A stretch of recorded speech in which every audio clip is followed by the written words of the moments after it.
Forward TV. The world is thinking. What happened at 9/11 is we didn't have a strategy, we didn't have bipartisan agreement, we didn't have American understanding of it, and we had instead a policy coup in this country. A coup. A policy coup.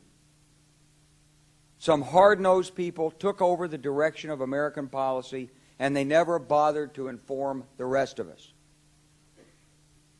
I went through the Pentagon 10 days after 9/11. I couldn't stay away from Mother Army. I went back there to see Don Rumsfield. I'd worked for him as a White House fellow in the 1970s. All this is in the book.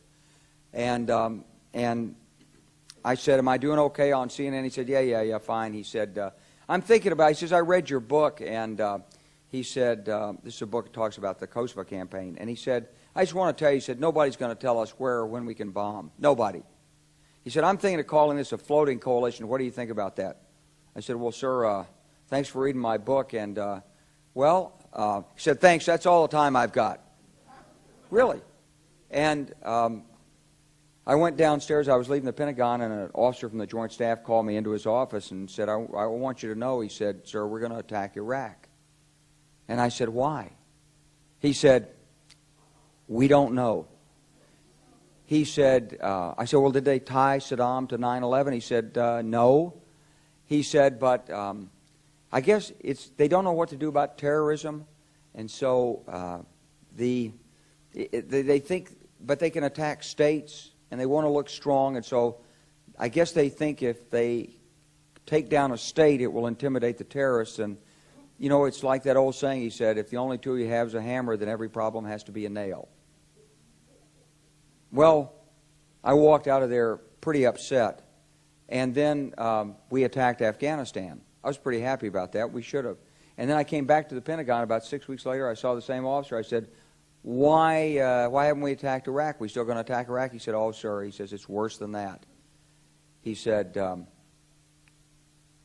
he pulled up a piece of paper off his desk. He said, I just got this memo from the Secretary of Defense's office that says we're going to attack and destroy the governments in 7 countries in 5 years.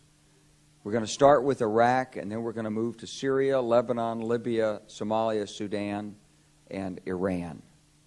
I said, 7 countries in 5 years. I said, is that a classified memo? He said, yes, sir. I said, well, don't show it to me. He was about to show it to me. He said, because I want to talk about it. And I sat on this information for a long time, for about 6 or 8 months. I was so stunned by this, I couldn't begin to talk about it. And I couldn't believe it would really be true, but that's actually what happened. These people took control of the policy in the United States. And I realized then, it came back to me, a 1991 meeting I had with Paul Wolfowitz.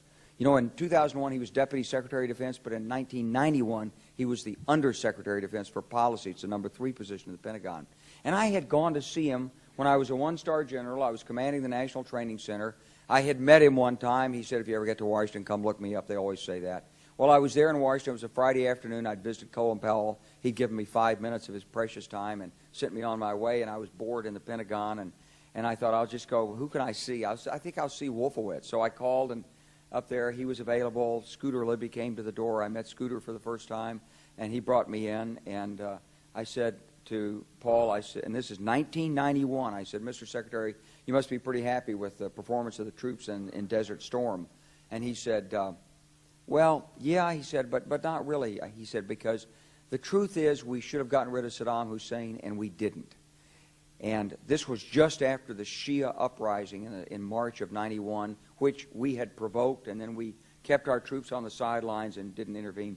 And he said, but one thing we did learn, he said, we learned that we can use our military in the region, in the Middle East, and the Soviets won't stop us. He said, and we've got about 5 or 10 years to clean up those old Soviet client regimes.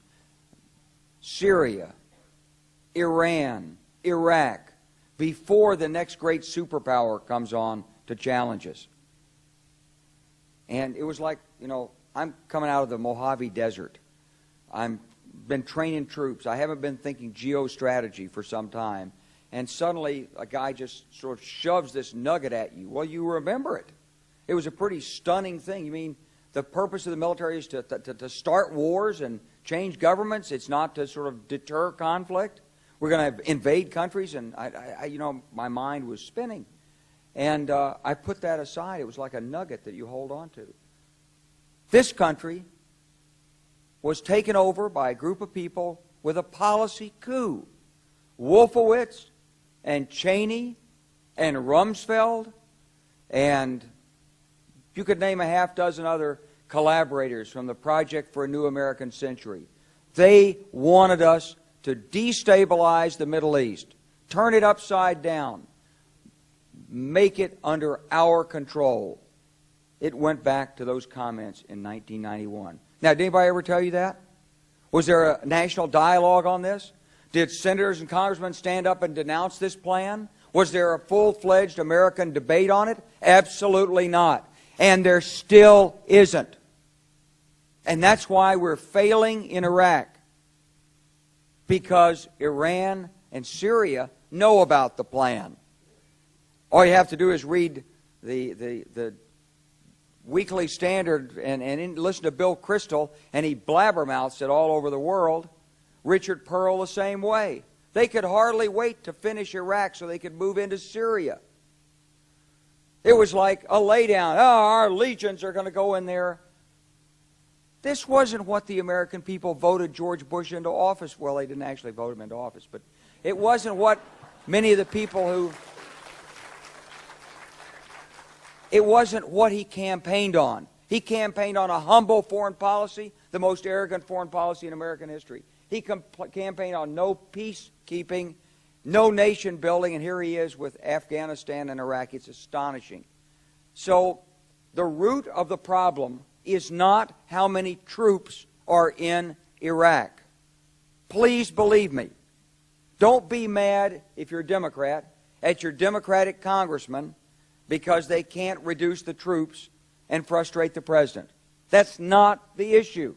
And if you're a Republican, don't be mad at the Democrats because they're fussing with the troops. Whether you're a Democrat or a Republican, if you're an American, you ought to be concerned about the strategy of the United States in this region. What is our aim? What is our purpose? Why are we there? Why are Americans dying in this region? That is the issue.